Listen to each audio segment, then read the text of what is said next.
Hey guys, welcome back. It is Discovery time yet again, and we are going to be looking at episode 11 today. As always, I'm Captain Foley. And I'm Connor Cockins, and yes, this is the episode that I was looking forward to the most, I think, out of this season. Because it left off such a high note last time. It's like, oh, where can they go from here? And yeah, here we are. What's the episode called, Stuart? Well, this is called The Wolf Inside. But Stuart, what did you think of episode 11 then? Or Mirror Universe Part 2, or Defiant Storyline Part 5? Interesting, yeah. I thought it was good. It wrapped up a lot of things and did it in a nice, neat little bundle. They didn't let them stretch out and be really annoying. They kind of hit the ground running and just got it all finished up. So they kind of a self-contained episode as far as a certain plot points go. Yeah. So I thought it was really well done and really well acted. Some awesome moments for sure. So I thought the last episode was a little bit better in my opinion, but this one was very enjoyable overall. So, If you recall last week, I said I felt that this episode was strong, but it had so many real highs that the lesser points you saw in contrast. The lesser points were because the high points were so strong. This episode was much more of a medium the whole time, which means it felt more like a solid episode, whereas it didn't reach any amazing moments really. Would that be fair to say? I would agree. Yep. I think it was another sort of slow start, but that was what I had last episode. I thought it was absolutely fine. They want that sort of nice little lead in of the internal monologue, which is fine. Just a bit of a slow start, but some really good scenes I really enjoyed. Obviously, yes, closing off storyline, or at least I won't say closing, but revealing storylines, and yeah, they're not wasting time on those. And I think you might be right. I think they might have more time in the Prime Universe back again than I thought. So they have to jump from step to step. But I think my biggest thing I came away from this episode thinking was, well, yeah, that's what happened. It's just what happened in the trailer. Like, everything that happened was basically what I thought. So I was just watching a play that I'd already guessed completely accurately, for the most part, happening. It was fun to see, but it was like, yep. And then, yep. Oh, yeah, he's Voq, yep. And then, yep, she's the Empress. Yep. All these things, I guess. Cool. Next episode.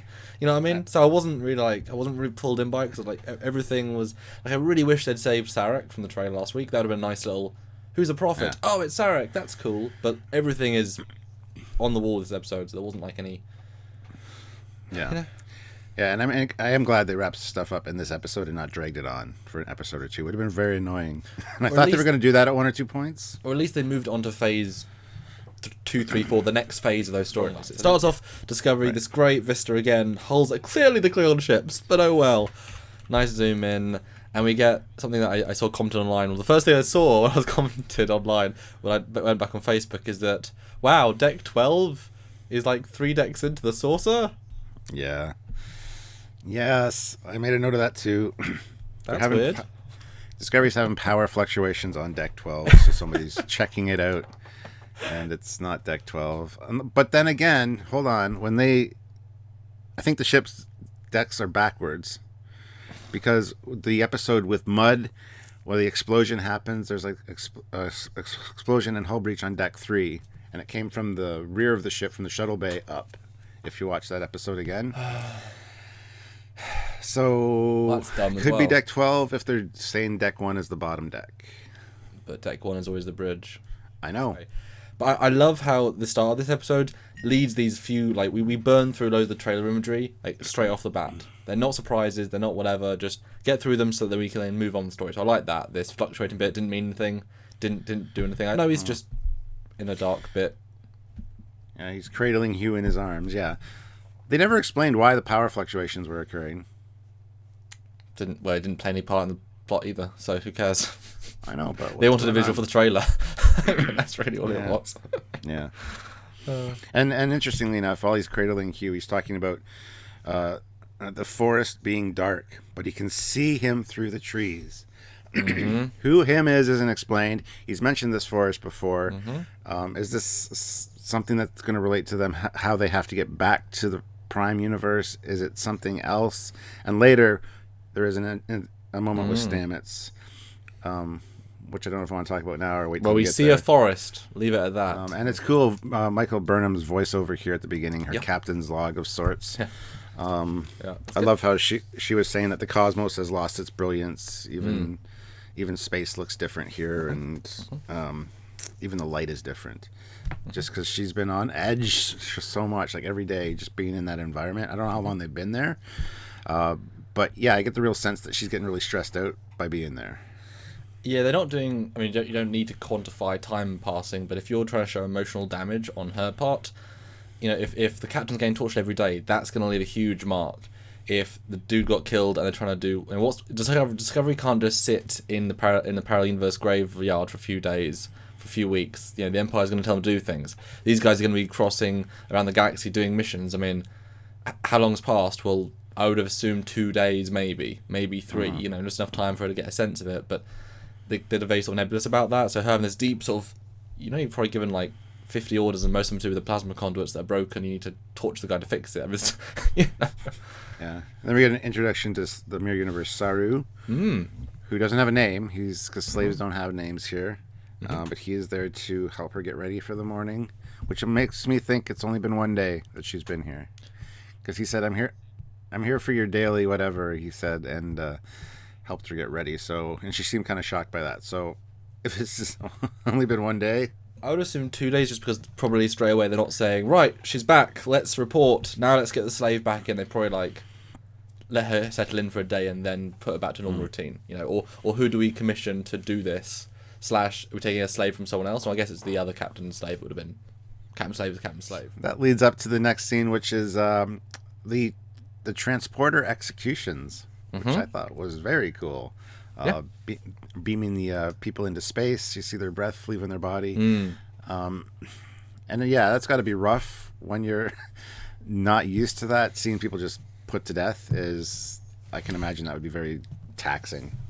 And then we get Ash and her in bed, and Burnham or Tyler's talking to her about how she's been his tether through all this. Yep.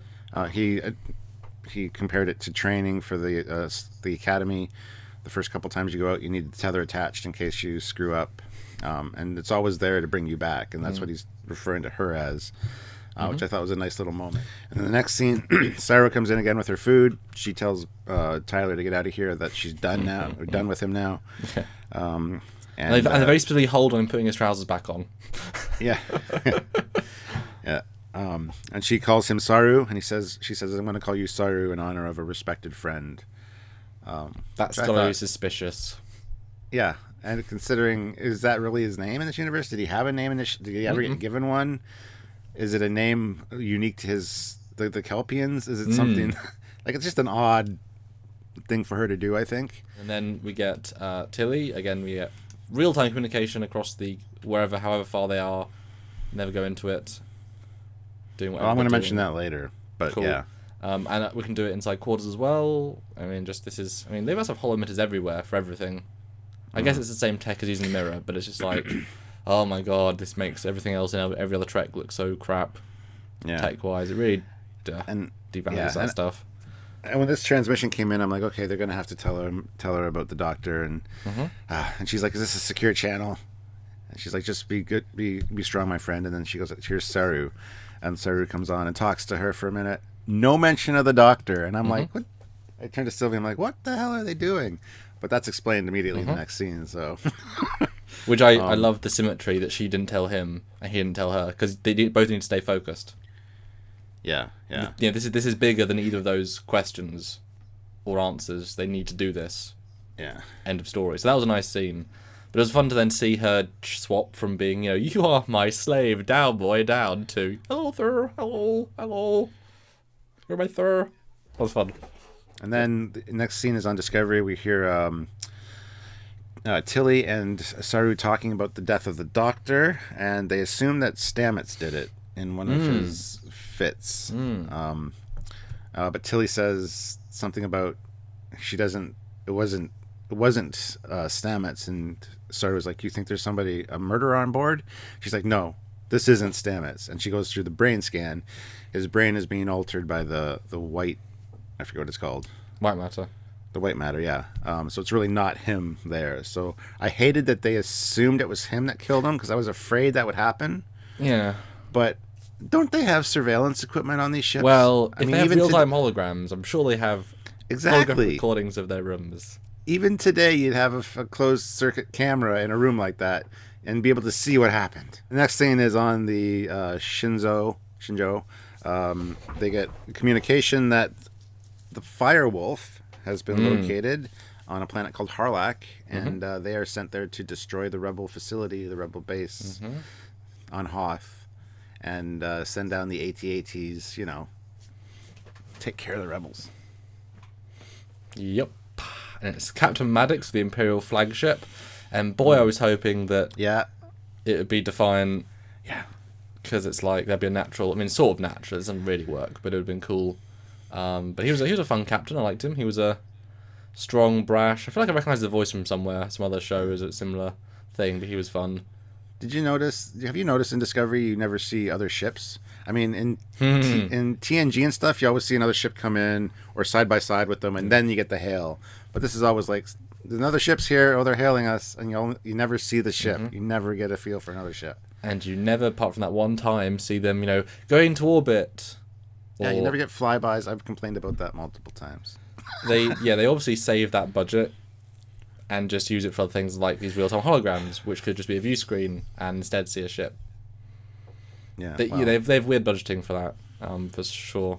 Because it really makes the world feel way smaller, especially if they keep mentioning ships. Yes, they had a lot of ships in the first pilot, but they were all nobodies, They were all up here, they were all cannon fodder, they were all red shirts that didn't mean anything that got destroyed, and only 2 were highlighted, so it's like, But I like how, number 1, she gets some lines, yay, she gets a vague sort of part, which was nice. I was like, good for you. She was like, I'll prep torpedoes, and Burnham, I thought she was one, was like, no, not your orders, my orders,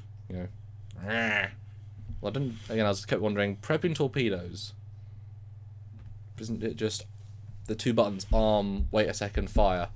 Isn't that, I know in Star Trek 6 you had to prep it, but it was a specialist thing. Just arm and fire. Do you want me to press this one button? No! I'll press the arm button when the time is right. Just funny. Yeah. And Burnham basically says, we've become soft and weak. I'll be going down myself. You have. Yeah, I'll be going down myself to take care of these rebels situation. Blah, blah, blah. Which I thought was kind of odd, and I don't know. The rest of the crew's probably like, what the hell is she doing? Well, she wants the personal touch of murder. You can always appreciate a captain that's going to risk herself to go down, murder everyone. Come on, if she dies, second in command gets command, so there's no loss for them. It's like, if she does do it, awesome, she's the captain we should be following. If she fails, I'm captain, I'll just press the arm, press the fire. So I thought that was great, and I thought, although I believe, when it gets down to 2 people, that was pretty unbelievable that they would accept. I'll just bring the guy I brought with me down to the planet. Yeah. No, that's dumb.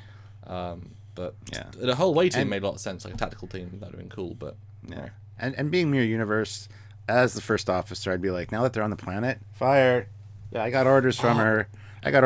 We were supposed to shoot because she's like wounded or some shit. And then you're your captain. It's awesome. Emperor, I would be good in the follow Mirror your Universe. orders, okay? You said to fire, I fired. She didn't fire. No, it's true. Although, didn't you think it was a bit weird? We've discovered the location of the enemy base. Just go there and kill them. Do they not have ships or? Well, that was the closest ship. No, the enemy. Do they not have rebel ships nearby the base where their leader, their prophet, all the high ups are, where a Shinjo can just warp in, chill out, be there for a bit, not be fired upon?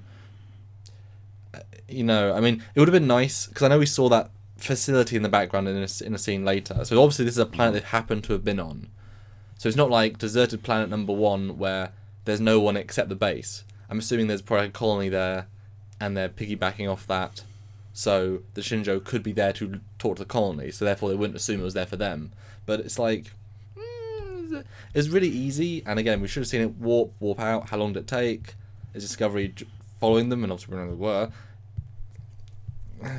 They're sort of missing the classic little Star Trek moments of, it would have been so cool to see, Pan, Shinzo comes out of warp, goes to the planet, we see there's other ships flying around, and we're wondering as the audience, are some of them maybe rebels in disguise? Let's add some, stakes to this, rather than just, we're going to beam down and kill them all. because it's that easy. If it's that easy, they're obviously bad rebels. You know, they didn't give any stakes for rebels. They were a very poor rebellion. But if they're rebelling for this long, for 2 years successfully-ish, again, you can only do a certain amount of time with things, but they're focused on characters and not the story. But you want more story bits. Yeah. Sorry, long tangent there, but...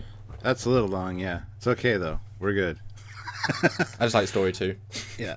I do want to point out, too, that she did go down and talk to Lorca about this, because she's kind of conflicted about those orders, having to kill people. And he's like, no, you have to follow orders for right now. And her solution to that was to go down, and because she found out that there's a Klingon leading Andorians, Tellarites, so they've got like a mini coalition of planets already. And she said the closest thing that this universe has seen to a federation, she wanted to find out what was going on with that and how that came about. So I thought that was very interesting, that little mention of a coalition. And it's true. Never really considered that before. But so, yeah, Lorca's on board. And you can tell he's not himself. The agonizer booth really got to him. So. Yeah, that was the great scene. Great interplay. And she's like, no, I'm not just going to shoot them all, because still Starfleet. Shush. Stop telling me it's just what it means. Shush. Right, so the next scene is Tilly and Saru, and Stamets is in the hypercube chamber thing. And they're using the spores to bring him back to baseline. Which was actually pretty interesting. They're zapping him with the... And she said something about putting the network within him. The mycelium network within him. So... Yeah, it was kind of very techno-babbly. It was. You know, we're just going to fill them with spores, which you would think would be an obvious thing because they healed the tardigrade and they're linked, so you would think whatever. I mean, she did think that. And but what I thought was great is that they were saying that, you know, his neurons are firing into nowhere, but they're firing into parallel universes of him, or just universes, and that was really, it's like, okay, cool. And it was working for a while. The baseline was starting to come back, and they were starting to get them back. Next scene, we see them beam down to the planet, Burnham and Tyler, and they get attacked by some rebel scum. Yep, who can't aim straight. Well, they could be deliberately missing because you don't want to kill your high-value targets right away. Yeah, but also hostage. It's first strike team that you would want to... It works either way. Yeah, it was interesting how I don't think it makes any sense they're just doing it down together. I could justify that to what, you know, again, Shinjo's a 400-meter ship with a crew of probably 300. It's like, I'm not going to take the 30 Marines, and because it's a warship, the 900, you know, the 200 Marines are literally there, sharpening their daggers on their teeth. Guys, we got this. But sir, you just returned last week. Guys, I got this. And not with a phaser rifle, with a phaser that's antiquated because they're hundreds of years old because they skipped post-Teowecta. That's just... Yeah, don't bring that up. No. And then, of course, Burnham asks for Tyler's phaser, and she surrenders, puts them down, and we get our first look at an Andorian. And I was like, well, I'd seen the promo images before. There are some Let's changes. assume you hadn't. Yeah, I was happy. Put it that way. It looks like an Andorian. Yeah. Jinx. But you can't change much of that Dorian. It's got two notable features. If you change either, it ruins it. Or three. The Enterprise Andorians are different than the TOS Andorians. TOS Andorians have the antenna coming out the back of the head. And then I mean, this one follows the Enterprise trope of having it up front, which is fine. I don't have a problem with that. Well, that's the easiest thing to explain. It's just they grow in different places because everyone's different. Parts of the planet. It's a very minimal movement. You know, it's like if everyone's got white hair for a reason, there's probably a reason for that. Blue skin, reason for that. And then I know that it was revealed before, but they've also revealed a Tellarite. And at no point did I would have guessed it was a Tellarite. Like if you'd not told me, like. And yet, at the same time, thought to me it's Tellarite. And yet, at the same time, with the promotional images, I love the new Tellarites. But we'll talk about that in a separate episode. So just made me laugh, that one. Great little scene. They take him to this stable. Well, it looks like they're taking this big colony building. Who knows? It's very rock quarry with CG buildings, whatever. But actually, they get to this clearing, and they're like, "Where's the base?" And they go out of their way by saying, not cloaked, it's active camouflage. Yes. Because What do you think about that? I thought it was an interesting take. I thought that I assumed it was cloak as well, and then the next sentence was, active camouflage. Yes, thank you for clearing that up.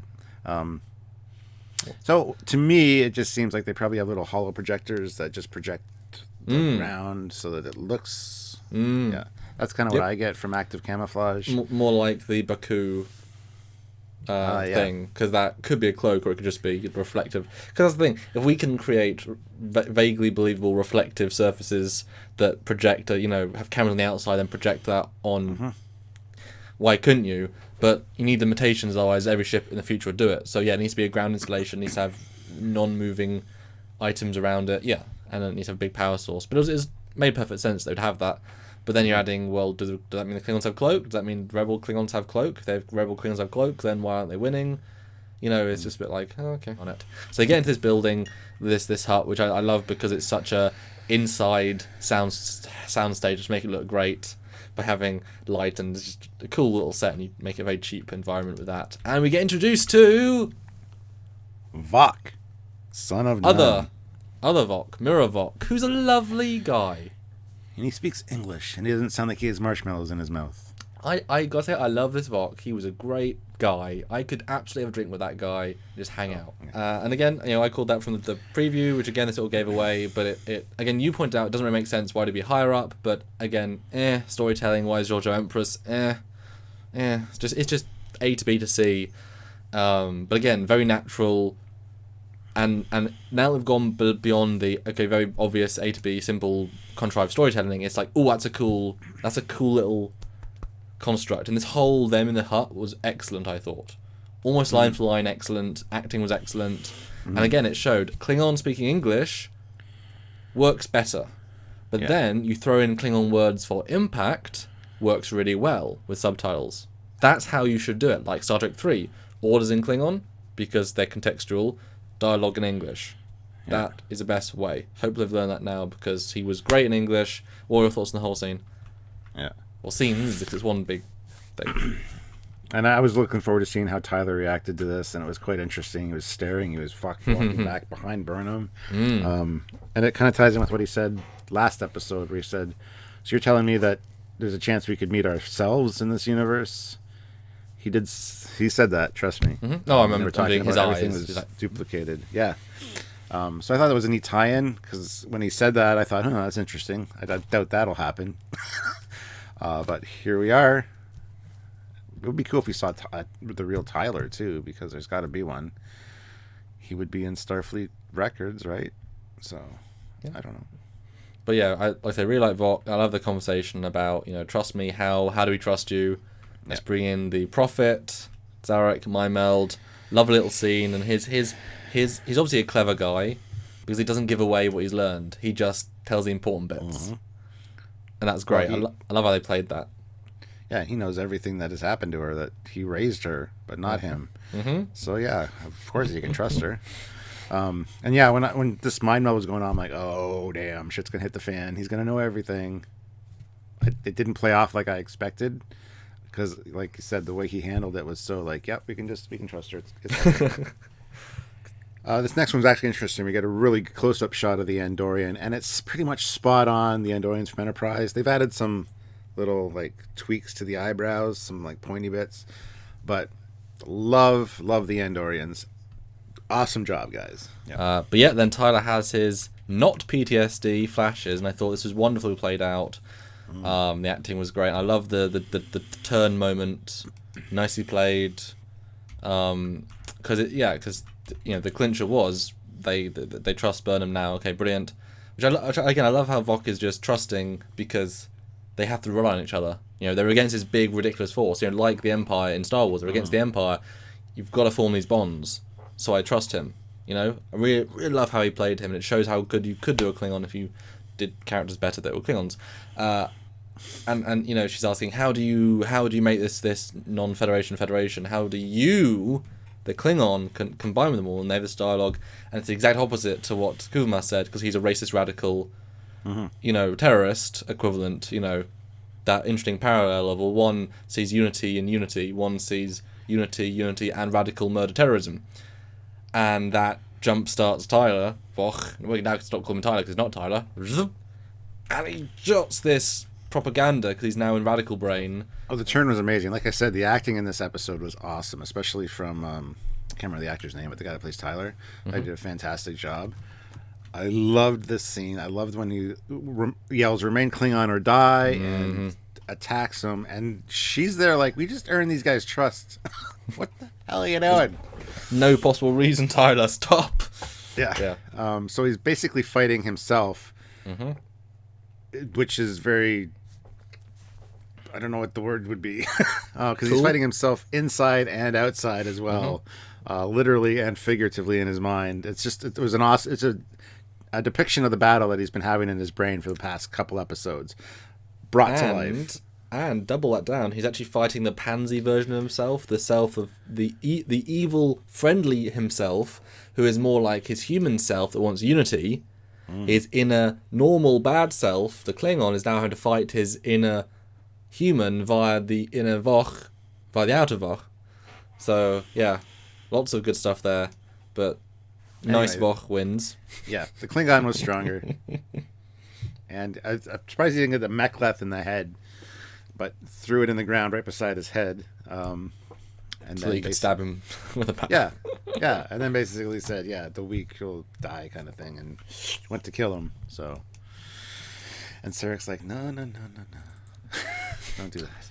He was a dick, but she's fine, so... Yeah, we can still trust them. Relax. That was just some kind of test or something. I don't know what that was, but we can trust them. Yeah. I don't know. I wouldn't be very trusting in that situation if that happened to me. Yeah. You know what I'm saying? Yeah. But it's true. I mean, I didn't test both of them. You didn't ask me to. I didn't. I thought she was fine. He's not. I mean, what do you want from me? Didn't say to both. Yeah. Sure. Yeah, it's fine. And she's like, leave. That's how you need to work. But I'll let you leave, give you an hour. But I need something to take back. Here's data crystal. Don't worry, all information will be not worth anything after we do it, whatever. Great, cool, nice scene. And they beam back to the ship, but they beam literally in front of the main the hut.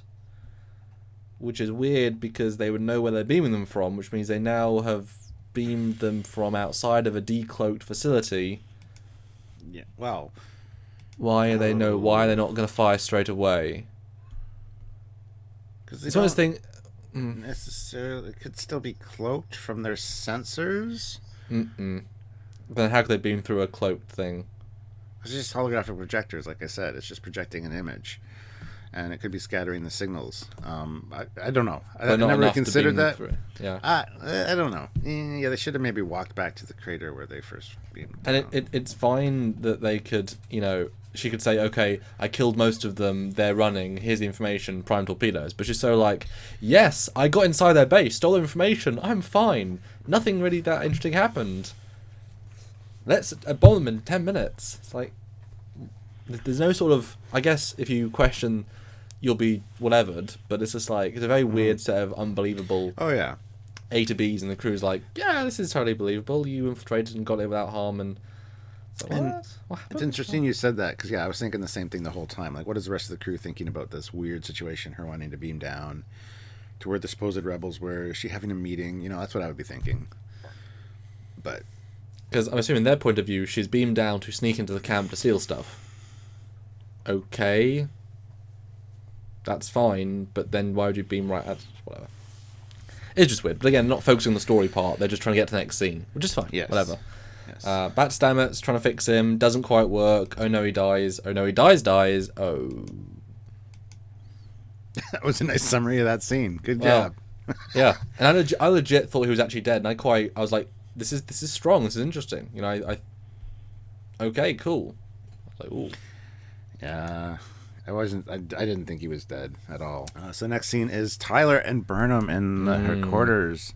And she's like, what the hell were you doing? I had their trust. You screwed it up. You said that I'm your tether. Well, you're my tether when we're here. I need somebody I can fall back on. What the hell? And then he just loses his shit. Well, or he regains his shit. Yeah, depending on your perspective, I guess. Sure. No, great. I mean, again, worst kept secret, worstly written reveal in the history of Star Trek almost. Well, it was a great idea. Oh, brilliant idea! But actually, I think it would have been stronger if they just showed it to us at the start. You know what would have worked better is at the Battle of the Binary Stars. If you saw the bridge of one of the other ships, maybe Admiral Anderson's, and Tyler was part of the crew, and then the ship gets destroyed, and then you find out no, he was actually a prisoner. Then you'll be like, okay, this is the guy. All right, cool. We don't suspect that he's Vac. You know? Yeah. It could have been played better, I think. Yeah, you had 20 ships that battle, and they didn't invent someone out of nowhere, because why would, just recreate, yeah. Anyway, great reveal, love the flashbacks, it builds up through everything we see until, boom, we see... Now, I thought the first shot we see of Vac is him standing above. It's like, oh shit, he isn't Vac, this is a different Klingon. And then 3 seconds later, no, he's on the table. And then we see some pretty gruesome redos, and it's great. I mean, it's a really powerful scene, and we still see him, hug her and say, "I think I'm this thing, but I love you. You're keeping me centered." And then nope, he actually swaps in it, and because you're wondering, okay, where is his balance going to be? Nope, balance is 100% the Klingon is back, and I like that actually. It's like, it's like ooh, Tyler is dead. Long live the Klingon. So it's got to be a hell of a personality to be subdued. This radical Klingon that's got nothing, that gained everything, that has the weight of the Empire, that wants to kill all non-Klingons. It's quite a personality to keep under wraps. Mm-hmm. So I was like, oh, this is going to be interesting. And, I mean, how did you feel now it's confirmed, Stuart? Justified. I felt good. I felt like finally... And it didn't, like I said, it didn't take... I expected it to take longer for the reveal than this. So I'm glad it's done. Yep. But it's interesting, the symbolism there, because earlier she was talking about how she was his tether, and now that tether's been cut. I mean, it's symbolic. Like, now he's back as Vac, whereas she kept pulling him back as that tether for a while to make him stay Tyler. Be a great scene, and he's fully committed to the death, and he does try and kill her. And there's no hesitation. There's no because again, how they play this from now on is really going to be interesting. But gonna kill you, and then what happens to you? Yeah, surprise! Saru actually saves her, which is cool. And right away there are guards coming in, and he's like, "This guy tried to kill the captain." So I thought that was cool. It was a nice little touch that the slaves protecting her. And good way to save her. And then she says to the second in command, who happens to be in the corridor, "Good timing, girl." Yeah. Like, so we're gonna kill him, yeah? She's like, "Yep." Yeah, I didn't expect that. I expected some kind of like, no, we're not going to kill him. Yeah. And have the first in command go like, I thought there was going to be a real problem there. No. It was beautiful. Nope. Yeah. But I just want to quickly double back to the scene before this in the engineering or the spore room. The fact that Tilly asks Saru to recommend her for the command training program because of what she was doing with the spore thing. I kind of glossed over that fact when we did that. Sorry, and I apologize. And he's like, yep, if we ever get back to anywhere that has a command training program, I'll consider recommending you. Yeah. So I thought that was interesting. I think she's going to be an ensign when they get back. But next scene, Stamets something happens. His brain reignites. That's all we kind of know. And then what doubly happens, Stuart? Then there's the forest of spores and shrooms. Alien forest. And he runs into his mirror universe counterpart, Stamets. And they have a little exchange of dialogue, like, so we're ready to get exploring? And, yep. So I thought that was very cool. And I don't know if this is who he was talking about through the dark forest that he can see. But... yeah, this is neat. Something's going to happen here, which is cool. And this mirror universe Stamets doesn't seem like a complete dick either. Nope, he just says, "Hey, Paul." Yep. How's it going? We're all the same person in all these different realities, so... Yep. We're all a bit hard-edged, but mostly fine. And that gives me the impression that the mirror universe one was also tapped into the network, so they might have a spore drive. Because we never got clarification on what's going on there. Yeah. But he could also be on a starbase doing the spore drive experiments there, which instead of being implemented on a ship first. Right? Or you could have it as simple as, because one Stamets spored up, he links every other Stamets, because they're all unified in some form. So he's comatosing because he's affecting everyone else, whatever. So there's ways you could do it for sure. But yeah, we'll talk about that later. Transporter room, mirror room. Yes. And here again, I thought she was going to say, I've changed my mind. Throw me in the agonizer booth or something. Nope. She's like, I want to do this myself. And I'm like, yep, something's going on. Oh, she goes up to him first. And do you have any last words? And he does his thing, and she punches him. Yep. And then she's like, I want to be myself. And I was watching to see if she did anything special, because the transporter guy's right behind her. She did a tap, tap, and then a... And I'm like, well, okay, that's impressive. Yeah. Good scene. And you want, and then she walks away, and they leave this great close-up on her with the music that says, "No, she really did it." I'm like, well, until I see it, no, she didn't. Yes, exactly. Because that's such an easy thing, like you say, just changes the elevation 100 meters this way, and now he's back in the hull. It is that easy. But it was a really nicely played scene, and again, her stony lack of acting. Yes. Or you could say, or you could say her brooding. Her brilliant acting for this scene. Brooding solidness works in this context. And then you do see Tyler, and I was like, oh, you guys had the balls to actually kill him. Cool. Nope. Oh. Okay, you had the balls to actually save him. So Discovery beams him out, which means Discovery was within transporter range. What? Yeah, exactly. So they were within this transporter range, which means they're in sensor range of the Shinzo. Anyway. What? No, let's dwell on that for a second. Or are they saying we now have into quadrant beaming? JJ verse, right? It's just, that's a really... again, this is when you needed the cutaway to man with Shinjo going to warp, and then Discovery coming out and then beaming. You need these shots. Yep. Because I totally agree. Yes, we as the audience understand, the Discovery been board, that's nice, but we as Star Trek fans and really... It's almost the exact opposite of what they did in Enterprise and Voyager. They said, right, you can't do, looking up at a Z elevation because fans won't understand. It's like saying... Right, they'll understand to get saved. Let's ignore all the reason behind it, because the ship has to be like here, and also there's a pre-tier. Well, I guess it's post-TOS, but it's like it has to be there. But the Shinjo would, and when you think it's a bit weird that the Shinjo, who has no connection to Discovery, no connection to Shinzo beyond the fact that she saved, they picked her up. There's no mission connection. Why is Discovery with us again? Why are they following us after they've gone through multiple systems, presumably in several, They would know that the Discovery's there. So that was pretty poorly shown. Yeah. And again, all it needed was a warp out, warp in. Now he's flying, and yeah. I'm not gonna say plot hole because it has to work a certain way, but lazy again. Yeah, and there's more laziness to come. Oh, okay. And it's an excuse for a great space shot. And again, remember, this is not a 44, 45, 50-minute show. It's a Netflix show. It can be as long as you want it to be. So you could commit to build those one CG shot, and it would work really well and be cool and get another sequel, another angles of everything. 20 seconds of CG footage would have solved this problem. Yeah. Anywho, then he gets beamed aboard Discovery, which was cool. And I looked at Sylvie and I said, "Are they gonna just, assume that he's part of the plan, that he's being rescued, that they don't know he's a Klingon yet because she hasn't had a chance to talk to them, obviously." No, I think she has.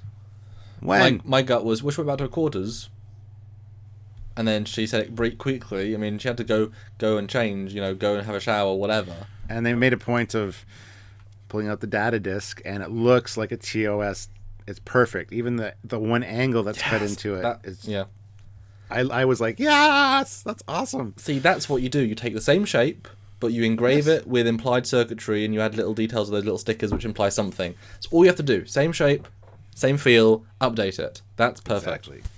And that's the Mirror Universe version, because we've always seen the pre-versions, and we've seen in Lorca's office. They're just the same thing. So this is the mirror version. But they got the information to them, because it's not they didn't get information. It's not they couldn't decrypt it. It's that they couldn't send such a large amount of information over subspace without being detected. So boom. And I was like, okay, great idea to let him. That was a great little plot point to get information. Good little efficient plot. I like that. She wants to talk to Lorca in the ready room, so get him up there. So they have this great conversation. And again, with Lorca, it's like he hasn't really played a part in this one. all he could do is be tortured. He couldn't even be given quarters because that's too suspicious. So, okay, it was a great conversation, and he says, okay, you lost your tether, because she recounts to him that. She's like, well, you still got me. It's like, oh, okay. But is he that dark dark shadow? It's funny then, because she's now lost, her psyche's a bit broken now. She might then turn to the new father figure of Lorca, who might even be even worse for her. Yeah. Maybe. Yeah. And then something that I just want to call out, and then you can talk about the scene as entirely. Quote, we're detecting a massive power signature in orbit. It seems another vessel is targeting Harlech. Who is? And then she walks in. Who is it? Why can't we see them? Yeah. And then what happens? And then the planet gets bombarded from orbit, which implies that all those rebels are now dead. Yeah. So Sarek's dead. Vac is dead. Well, no, they say they haven't had enough time to leave. Some have left. Well, yeah, they started evacuating right away, so those guys are probably gone. Yeah, I would assume, it was a 50-50 sort of thing. Yeah. But anyway, so yeah, it's get bombarded. We don't see another ship, because why would we? Because I was hoping that, based on the next shot, I was hoping the last shot of the episode would be turn, see Defiant. Yeah. I was thinking the same thing. It's scaled so... What? Because it was scaled really poorly or really well. But what happens, Stuart? Then we get the Emperor Philippa Giorgio. Anyway, Burnham's old captain shows up, and she is the Empress, and she looks totally different. Like, her face is much more stoic and much more... She looks way different than she did as Captain Giorgio, but that's fine. And she basically says, hey, why do I have to fly over here and do this on my own? What are y'all doing over here? Only she put it more eloquently, I think. And more venomously. Yeah. And she's like, don't you bow to your emperor? Oh, which is really odd, because then Burnham does the bow thing, and then if you see Lorca, and I didn't notice this the first time watching it, I noticed it on the second time, he's got this little smirk on his face, and then the episode is over. And that's a hell of a smirk. And they linger on it for a second longer to tell you it means something special. Mm-hmm. And it's like, ooh, it's either the, ooh, here we go, or, there she is, or, wow, they're bowing before her. I knew her in the academy. Aww, ha ha ha. Yeah, there's got to be something. Yeah, absolutely. I mean, obviously he knew her as well, because all the captains know each other. There's not that many captains in Starfleet, especially with decent level ships. He would have known about her, and she's meant to be a really good captain, so definitely know about her. But yeah, what do you think of this reveal? And we'll talk about her in the full video. But yeah, reveal. We've kind of been expecting it all along, right? Well, for 1 week, yeah. I was like... it does interest me, though, is if she's related to Hoshi at all, because, not to sound like an asshole, but they're both Oriental. So I don't know if they are related, but it'd be kind of neat if she was related to Hoshi Sato. That would be amazing. Like, either her daughter or her granddaughter. It's only 100 years, so probably daughter. Although, I doubt the life tech is as long, and also people die from stabbings. So you're the emperor, so the palace is probably pretty safe, I would imagine. No, it depends if a different one person wants to take over the throne. We've no idea how many... Because you can imagine that, again, I certainly agree, that it even if it's not a deliberate thought, the fact they've gone through, like I said, 2 Orientals in a row, I mean, there's something to that. It's not random, if it was a black guy first, then then a Chinese person, okay, whatever, it's just person to person. But my assumption is, it's... Hoshi goes in. Obviously, she appreciates her lineage. Everyone does. That's just a part of who you are. Makes the Empire Kingdom more of that vibe, and therefore, her cousins, her kids, whatever. Like, it's all in the same extended, very very extended family of whatever. And then Giorgio happened to come in for them. She was a rival house that was raised up, and then she took it, or like say she's a descendant. I'm assuming they don't marry and take the name of their husband if you're the emperor, so who knows? But yeah, that's not a coincidence, and if it is, that's a strange coincidence. And I also want to point out too the last shot of the Empress here. Her sword is phenomenally cool. If you zoom in on it, it's exactly like the sword on the emblem. It's got the split pommel, and it's just amazingly cool. Oh, that's nice. And she's got a very flowing robe, again quite Oriental. The back, shoulders. So they're obviously using that. Why not? I mean, it's culture. Klingons use Klingon culture. Why wouldn't they use that culture? It's a proud culture. And I love her armor. It's the same but different. She's got like a flower in her hair, which I thought was kind of odd, but hey, Oriental, whatever. And the episode just kind of ends. It's like, you know, I'm here. I need some reckoning because you've been in orbit for a day, 5-10 minutes, half hour, 4 hours. We warped here straight away. Again, timings and distances are a bit weird. It's like, at what point would you be suspicious that you didn't fire? I'm assuming the second in command, if you want to be really conspiratorial, she called back, said, so just to report back, she's not firing on them, and the other captain, what was his name, Maddux, is like, oh. Turns around, Emperor, should we go after them? Yes! Okay, we'll be there in about... Plot convenience. See you then. Because, I mean, you know that as soon as they got there, they beamed down. As soon as they stopped beaming down, they had an hour to leave, and she thought they weren't done yet. So within maybe an hour and a half of arriving, it's just... And the Empress should be like, and while we're at this conversation, why is there a crossfield class? I think it's the Discovery within transporter range, somewhere over there. What's going on? You guys conspiring against me? Do I need to really lay the hammer down now? What's going on? And why haven't they spored to the Gamma Quadrant yet to destroy those people? Because I told them to, but they weren't responding. The hell, guys! I mean, it'd be fine if the Emperor's ship spored in. Like, that'd be kind of a nice little reveal that the Emperor's ship has spore drive. Oh, that would be neat. The Defiant sporing in. Well, it won't be. You can see it's not the Defiant from the next time on, but that would look just And obviously, because of what I pointed out at the start of this scene, we're detecting massive power signature in orbit. It seems another vessel is targeting Harlak. Who is it? Why can't we see them?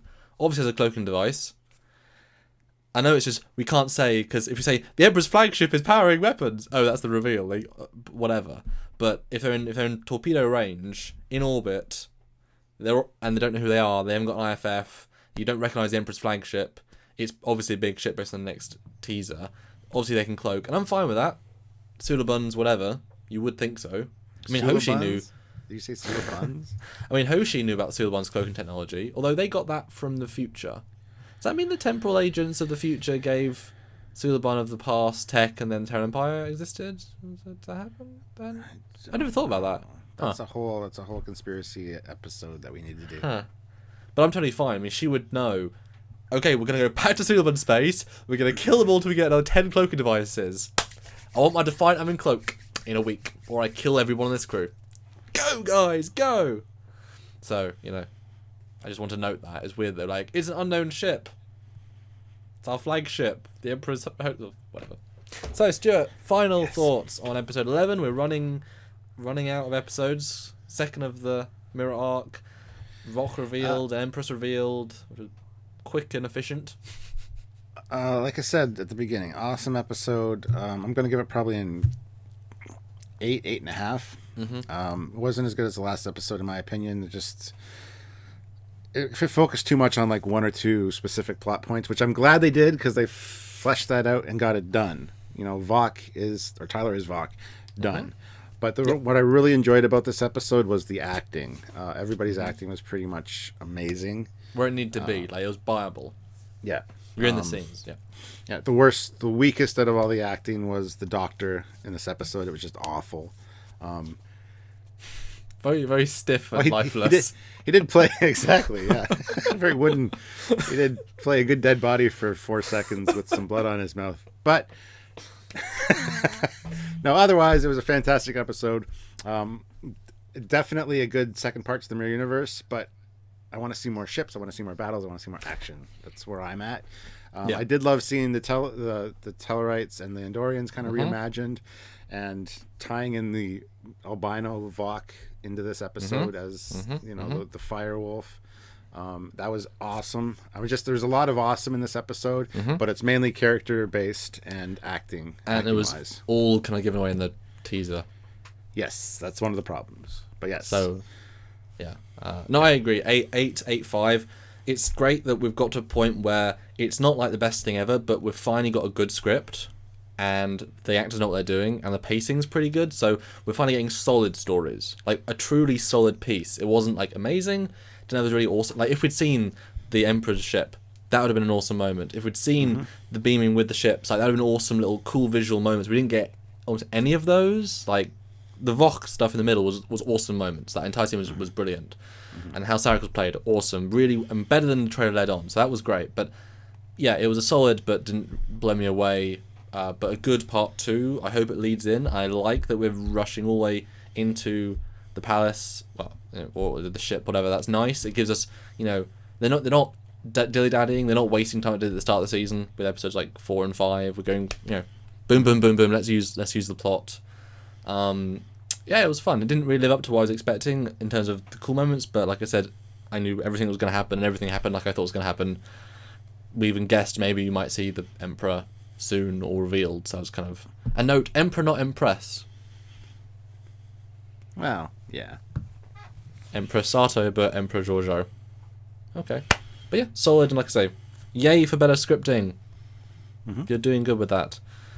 Keep it up, and next episode looks like a little chunk of what we know, and a hell of a lot of ooh, which I like. That's what I want. I want, like, okay, that's going to happen, but what else is going to happen?